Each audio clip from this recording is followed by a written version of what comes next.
தமிழக அரசுக்கும் ஆளுநருக்கும் இடையே மோதல் தீவிரமடைந்து வரும் நிலையில் முதலமைச்சர் மு.க.ஸ்டாலினை ஆளுநர் இன்று கடுமையாக விமர்சனம் செய்துள்ளார். இதற்கு பதிலடி கொடுத்துள்ள துணை முதலமைச்சர் உதயநிதி ஸ்டாலின், ஆளுநருக்கு தமிழ்தாய் வாழ்த்து பிடிக்காது, தமிழ்நாடு பிடிக்காது என காட்டமாக தெரிவித்துள்ளார். மேலும் பெரியார், அண்ணா, கலைஞர், அம்பேத்கர் ஆகிய பெயர்களும் பிடிக்காது என்றும், சட்டசபைக்கு வருவார், தமிழ்தாய் வாழ்த்து பாடினால் ஓடி போய் விடுவார் என விமர்சனம் செய்துள்ளார்.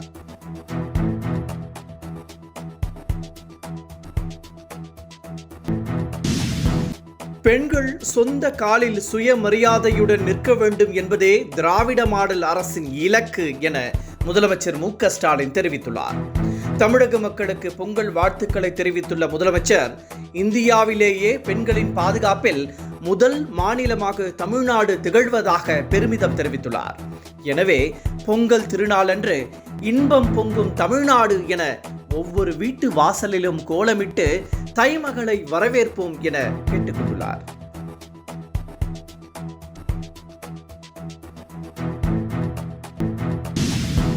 அரசமைப்பின் கடமைகளை செய்ய மறுக்கும் முதலமைச்சரின் ஆணவம் நல்லதல்ல என ஆளுநர் ஆர்.என். ரவி கண்டனம் தெரிவித்துள்ளார்.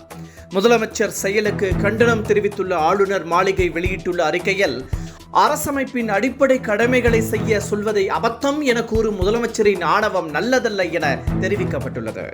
பாரதத்தை ஒரு தேசமாகவும் அதன் அரசமைப்பையும் ஏற்றுக்கொள்ளாமல் முதலமைச்சர் இருப்பதாகவும் ஆளுநர் மாளிகை வெளியிட்டுள்ள கண்டன அறிக்கையில் தெரிவிக்கப்பட்டுள்ளது.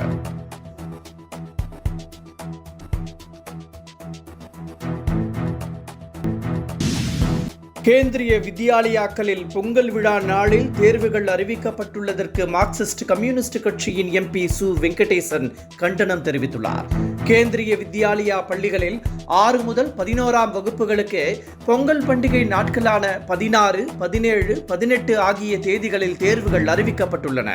இதற்கு கண்டனம் தெரிவித்துள்ள சு. வெங்கடேசன், இந்த தேர்வுகளை ரத்து செய்ய வேண்டும் என்றும், திருவிழா கால விடுமுறையை மாணவர்கள் மகிழ்ச்சியாக கொண்டாட விடாமல் உளவியல் தாக்குதல் நடத்தப்படுவதாகவும் குற்றம் சாட்டியுள்ளார். மேலும் தற்போது அறிவிக்கப்பட்டுள்ள தேர்வுகளை வேறு தேதிகளில் நடத்த வேண்டும் எனவும் அவர் வலியுறுத்தியுள்ளார்.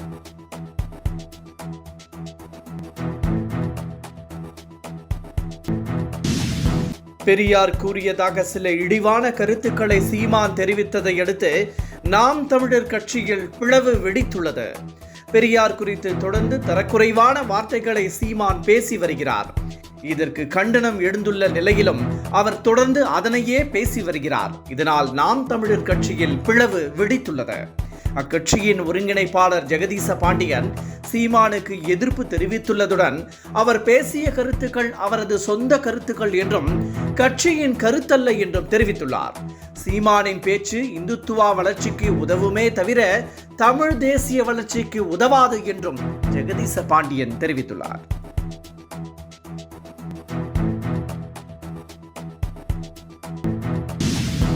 பிசிசிஐ புதிய செயலாளராக சைக்கியா நியமிக்கப்பட்டுள்ளார். ஐசிசி தலைவராக ஜெய்ஷா பதவியேற்ற நிலையில் பிசிசிஐ சிறப்பு பொதுக்குழு கூட்டத்தில் சைக்கியா செயலாளராகவும் பொருளாளராக பிரதீப் பாட்டியாவும் தேர்ந்தெடுக்கப்பட்டுள்ளனர்.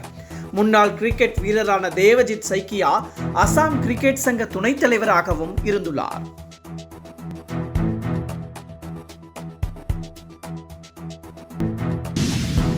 துபாய் கார் ரேஸில் நடிகர் அஜித் குமாரின் டீம் 3வது இடத்தை பிடித்துள்ளது. இதற்கு பல்வேறு தரப்பினரும் வாழ்த்து தெரிவித்து வருகின்றனர். வெற்றியை அஜித் கொண்டாடும் வீடியோக்கள் இணையதளங்களில் வைரலாகி வருகின்றன. இந்த நிலையில் துபாயில் போட்டியை நேரில் காண சென்ற நடிகர் மாதவன் கையில் கொடியுடன் இருந்த அஜித்தை ஆறத் தழுவி வாழ்த்து தெரிவித்துள்ளார்.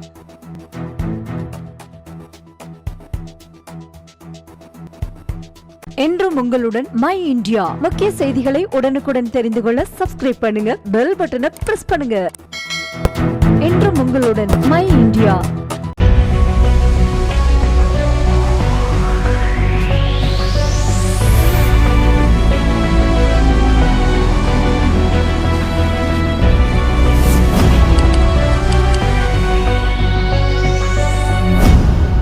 தேசத்தின் நம்பிக்கை மாத இதழ் அப்பா பதிப்பகம் இணைந்து வழங்கும் வழங்கும் நேர்மையாளர் சகாயம் IAS அவர்களின் அனுபவ பதிவில் கடைசி தரியில் கண்டாங்கி சேலை இப்போது பரபரப்பாக விற்பனையாகிக் கொண்டிருக்கிறது. சென்னை புத்தக கண்காட்சியில் கிடைக்கின்றது.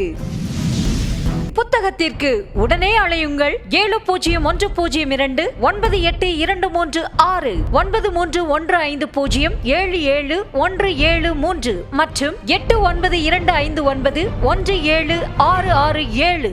கடைசி தரியில் கண்டாங்கி சேலை.